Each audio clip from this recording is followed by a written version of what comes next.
Welcome back to the Football Kingdom podcast. I'm Tyler Mallon. With me, as always, Brandon Johnson.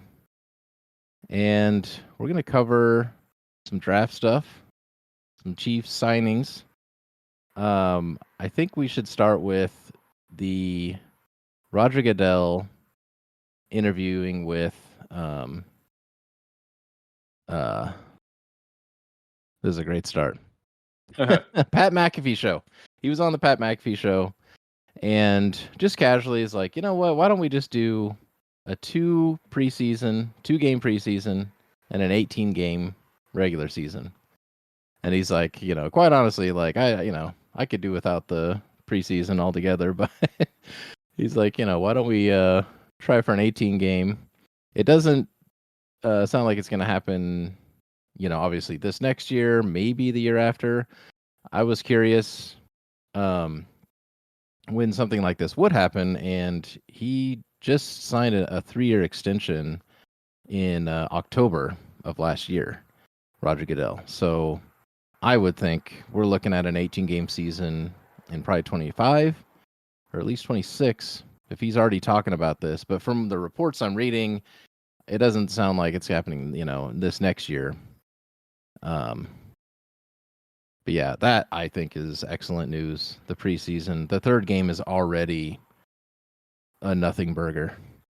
So, what do you think of this? Well, I think it's interesting because it would have to be bargained. It would have to be negotiated.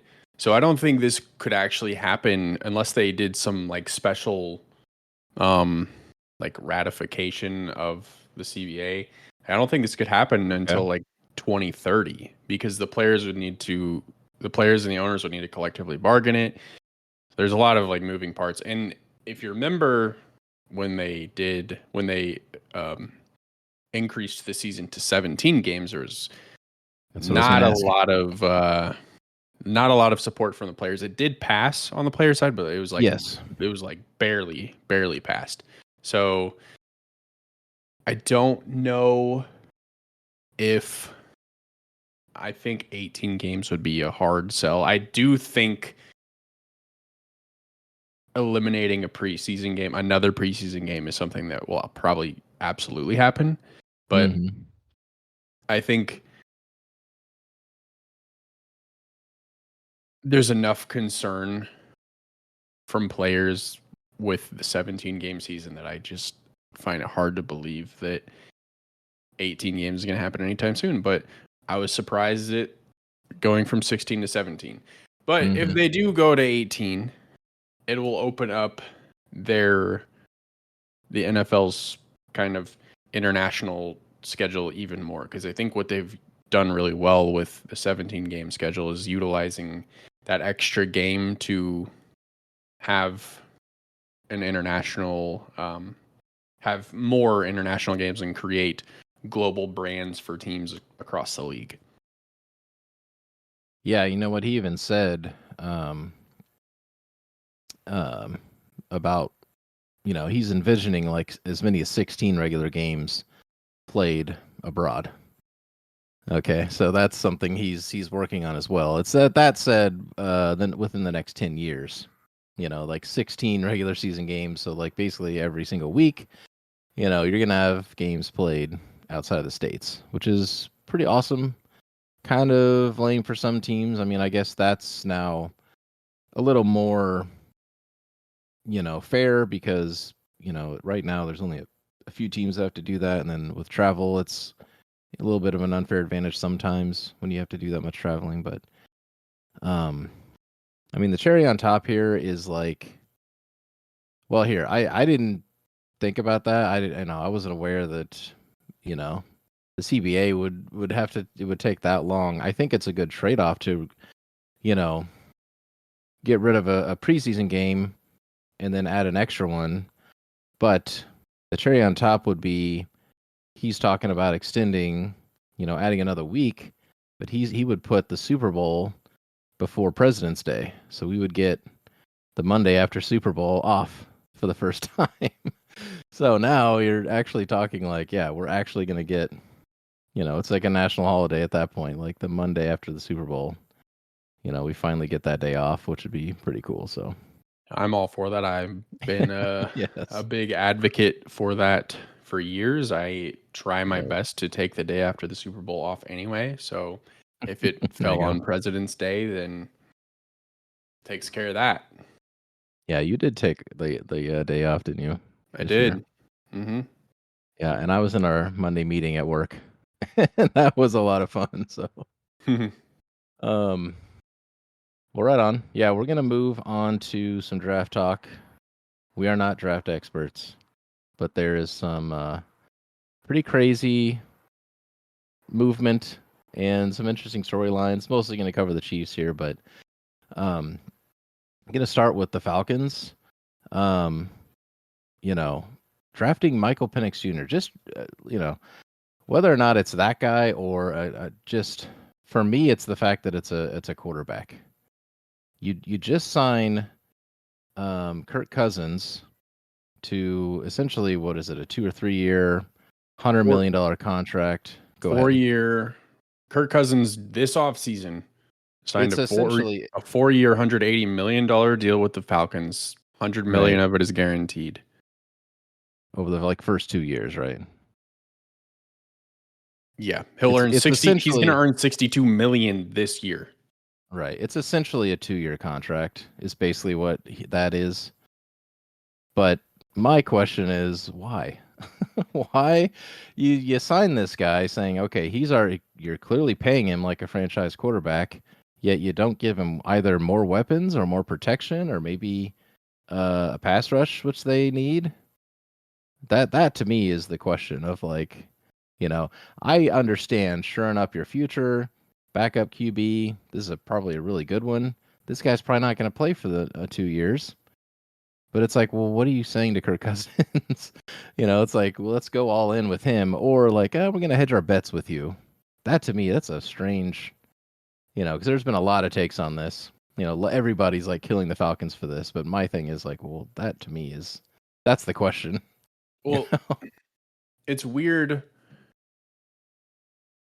It's not weird that the Falcons would take a quarterback in the draft, but it's weird that they would take somebody that is top 5 quarterback in the draft with their first pick. And it makes me wonder if they're kind of going for the Alex Smith, Patrick Mahomes thing. Obviously, right. Like we see that worked out really well. I don't know if Michael Penix Jr. is Patrick Mahomes. I don't know if Kirk Cousins is Alex Smith. But yeah, there's that mindset. There's also like maybe the regime thinks that having Michael Penix Jr. gives them job security. Okay. I don't really know. It's a weird move to make with your first pick in the draft at number 10. It was number 8, wasn't it? Maybe it was number 8. I don't know. It was way too early for. I forgot to mention that. Yeah, that was number 8 overall, which is. Yeah, to me, I'm like, man, go get him a weapon or a need. You don't need this guy.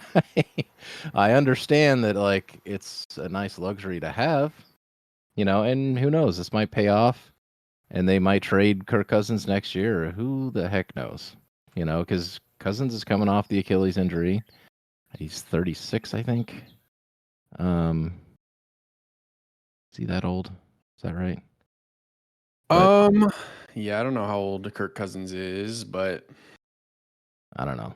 It's a weird, very strange move to be taking your first round when you just signed this guy to this huge deal and not, screw up the rest of the team. You're like, well, you're kind of on your own with what you got, which is pretty great. I think we mentioned it last week or 2 weeks ago of like, Bijan, Drake London, Darnell Mooney, Rondell Moore, and Kyle Pitts. Hopefully Kyle Pitts is something finally, but I don't know. That to me is just like that was the main question of like, what are we doing with Kirk Cousins then? I don't know. But Maybe they know something we don't. I guess. All right, let's move on to the Chiefs signing everyone, re-signing, extending, restructuring everyone on their team. We'll start with the coaches. They re-signed, or extended, I should say, Andy Reid, Brett Veach, and President Mark Donovan. Reid's deal is through 2029. I don't think it's been officially reported, but he is now the highest paid. Like Sean Payton just got a deal. It was like $60 million. And he's getting paid like $18 million a year. The report is it's $100 million for Andy Reid. He's getting $20 million a year. And yeah, I mean, these guys have been together since 2017. They've deserved, they've earned this kind of extension, and that's all you need to know, because there's been retirement talk with Reid like every single year, because he is. There's been retirement talk, but none of it coming from him. Most of it being Mike Florio, who just I don't know who his sources are, but he needs to find new ones, because he took the retirement story and ran with it for way too long, having no actual evidence that was even remotely happening. And now, what's he going to talk about for the next 5 years? Because he just signed through, like you said, through 2029. But obviously, yeah, they all deserve it. Mark Donovan, Brett Veach, Andy Reid, Mark Donovan, PR guru. Obviously Brett Veach. Yeah, he's the one where you're like responsible for yes, Patrick Mahomes and many other great pieces of this roster. Andy Reid speaks for himself. Right. So it's good to keep the band together and ensure that this run's going to continue. Yeah, and yeah, I do. This is finally good news where you're like, okay, 5 extra years. And that, I think, would probably be it at that point. Who the heck knows? But for Andy Reid, yeah, sure. Yeah, yes. So we got 5 more years at least. Yeah. And he's going to be easily going to be, if he coaches for the next 5 years, which as long as Mahomes is playing, I can't imagine he's going anywhere. He's going to be crushing some big records as well, which we'll get into later. But also, Travis Kelce restructured his last 2 years. It was initially reported it was an extension, which is, I never really seen that. I never really seen them get like a new contract, because it was reported as like a 2-year extension, and everybody was like, whoa, that was wrong. Because I was, for like half the day, I was like, oh yeah, he's just added 2 more years to him. And yeah, he signed a 2-year, $34 million. He's getting $17 million guaranteed. And yeah, obviously some incentives and workout bonuses and stuff like that. But another guy who went for one of the lowest or undeserving contracts of his caliber of play over the last couple of years. He was like the lowest paid tight end to now the highest paid tight end, and absolutely deserved. Yep. Yeah, and I have to think that this will be his final contract before he calls it a day. He's obviously accomplished, about as much as you can in a career for a tight end. Right. So 2 more years, unless this run just gets stupid and right. They're like somehow they've won 5 straight Super Bowls, and he's like, well, I can't leave. Right. Yeah, like a Gronk situation where you're like, yeah, let's just keep going. But I don't know. I read something today where it's like, well, Travis Kelce has definitely lost a step, but this is, it's a 2-year thing. And I'm like, lost a step? Like, come on now. Yeah, I don't know. Like, the only reason that he didn't have another 1,000-yard season was because he sat out the last game and he missed the first game. So it's like, right, to say that, like, Travis Kelce missed obviously he's slower, but like Did you see him in the playoffs? Right. Okay. Me too. Multiple. Yeah. Yeah. Yeah. The playoffs and the freaking Super Bowl that they won. Yep. So. But yeah, just enjoy it because it's probably 2 years at least for not Patrick Mahomes. Don't speak that into existence. Easy now. Travis Kelce. We'll cut that out. Yeah, no, I love it. And he's insane. I mean, he's got the biggest just straight up podcast, like number 2 or 3 up there, and then he's Taylor Swift's boyfriend at this point to the rest of the world. So I'm excited. It's cool to see all these guys are getting signed, and it's a lot of it for me is like the deservedly so. It's kind of like when the Royals overpaid Salvador Perez, and everybody else is like looking at the Royals like, guys, what are you doing? Like, easy. You do not have to pay this guy this contract. It's like, well, yeah, we do. He's Salvi. It's like, that's our guy, and he's going to stick around. And not that that's what this is, but I just love seeing, hometown guys staying here, and he's not, going to wear another person's uniform. That I hate. So, especially this type of player. But yeah, the obviously draft just happened, and the Chiefs moved up from the 32nd pick to, I believe it was the 26th? 28th. Don't quote me on that. It's 28. But yeah, they traded the pick with the Buffalo Bills, who did the same thing when they got Patrick Mahomes, the pick that got Patrick Mahomes back in 2017. Now you've read Brandon Beane's book. What was this guy thinking?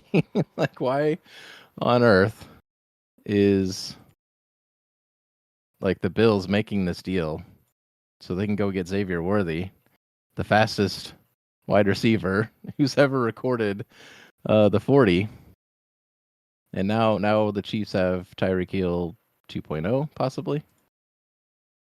So I thought about this for a while. You look back at 2017 and Chiefs and Bills make that trade where the Bills needed a quarterback. Could have got Patrick Mahomes, could have got Deshaun Watson. Right. There were options. And obviously we see what happened. Like, the Bills, I guess, landed on their feet with Josh Allen, but yeah, you missed out on Patrick Mahomes, who's right. I don't care who's his coach. I think he still would have been doing very similar things to what he's doing with the Kansas City Chiefs on whatever team he ended up on. Fast forward to this year. If I'm the Bills, the Chiefs number, Brett Veach's number is blocked. I'm not taking calls from him. I'm not calling him. There's no deals being made. I'm not doing it. Not interested. Now, it's not as big of a deal because obviously the Bills traded Stephon Diggs. They lost Gabe Davis. They were in the market for a wide receiver. Now they got a wide receiver. Could have had a better one. Now, I don't give them as much grief as I do with the Patrick Mahomes trade, unless we see that Xavier Worthy is great and like Keon Coleman's just terrible. Right. But like, I don't know. The Bills are funny for having the infamous trade and doing it again, doing business with the Chiefs again. Yeah, again, that is just, it's like mind-boggling. Like, what on earth? Why would you do business with the Chiefs again, who just have your number every year? Reportedly, the I Bills don't know were why anybody willing. does. Oh, I I don't know why know. anybody does business with the Chiefs at this point. Yeah, with Brett Veach, like he clearly, Yeah. it's shocking. But yeah, it was reportedly like the Bills were cool with the Chiefs having Worthy, and they had like 3 or 4 receivers that they kind of had them all kind of grade the same, and they were gonna pick one of those guys, and they were like, we'll get a little bit more equity here if we just trade this away. The Chiefs, they take Worthy, whatever, we're cool. We're gonna take this other guy instead. It's like whether or not the Chiefs are like, oh yeah, we're gonna draft a lineman here. Trade us your pick. It's like whether or not they believe that or whatever. I think the Bills kind of knew like that's what was going to happen, and they were fine with it. Question is why? Why sure up the And Mahomes receiving core even more. yeah, and I think like I look at it and obviously, yeah, Xavier Worthy was there and the Bills could have used him, but this wide receiver group in the draft was so deep that, excuse me, it doesn't really. I don't think you can really go wrong with a first round pick at receiver, an early second round pick at receiver, third round, fourth round, whatever. I think there's just so many different options that Right. I think the Bills will be fine. It's just like the optics of it are just kind of funny to me. Oh no, yeah. Yeah, it's especially with the Chiefs. Yeah. But yeah, and honestly, I don't think this guy's going to be a bust. But they're, as checked out as we are with the draft, it's something like, what was the number? It's something really low where it's like 30% of drafted players are even starters within the next 2 years or something. It's a big crapshoot. You really don't know what you're going to get. For the most part, there are going to be some players there, but Down Forrest Gump. it's like you're not really going to get a lot of value necessarily of guys who are going to be crazy guys. I mean, obviously, Marvin Harrison Jr. it's going to be pretty high that he's going to turn out all right, but even top 5 picks, there's still a very, very low percentage of guys who still are even playing, in the NFL. So, but yeah, Chiefs. I Go ahead. Before we move on, I'm so excited to watch Marvin Harrison Jr. Oh man, his dad, Marvin Harrison, obviously, yes, Hall of Famer, great receiver for the champion. Colts. So, and Marvin Harrison Jr. is like projected to be better than his dad. Really? So, if he lives up to it, it's gonna be crazy. I mean, I did watch some college highlights a few days ago, and it's like, okay, he already looks NFL worthy. Like he looks better than a lot of Hall of Famers, quite honestly. So that's, yeah, just that alone is pretty exciting. Yeah. Just looking at the rest of the draft, got some offensive linemen, some depth, maybe some replacements in the future because there's going to be some contract situations they're going to come up with Creed Humphrey, Trey Smith. I don't know how long Joe Tooney has left on his deal, Right.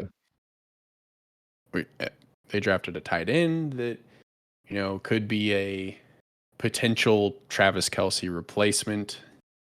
Or He does. Go ahead. He looks like Travis Kelce.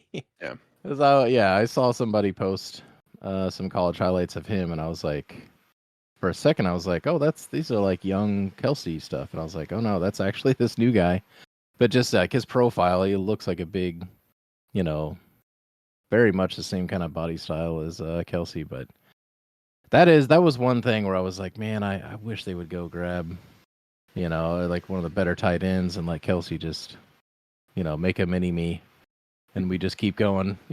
We just have another Kelce on our hands. But Yeah. yeah, Well, like you said, a lot of depth here. I think that Noah Gray's still on the team, on the roster for the Chiefs, and I think Noah Gray. I don't think he's going to be Travis Kelce, but I think Noah Gray, if he's still under contract by the time Travis Kelce leaves, will be a good person to have after Travis Kelce. And if Jared Wiley ends up developing and being really great, then yeah, it's just like we don't skip a beat at tight end. And like the Chiefs, obviously, like you went from Tony Gonzalez to Travis Kelce. So like we've really only known top 5 tight ends all time for the last 20 plus years. Right. So it's actually really weird how teams do that. You know, like the Bears have always had like pretty solid defense. They had like an Urlacher or whoever, and you know, a lot of teams will always have like that one. They always have a really good running back. With the Chiefs, also, that's another one. We just have always had like insanely good RBs. You know, just year after year. It's kind of weird how that works. Yep. But yeah, no.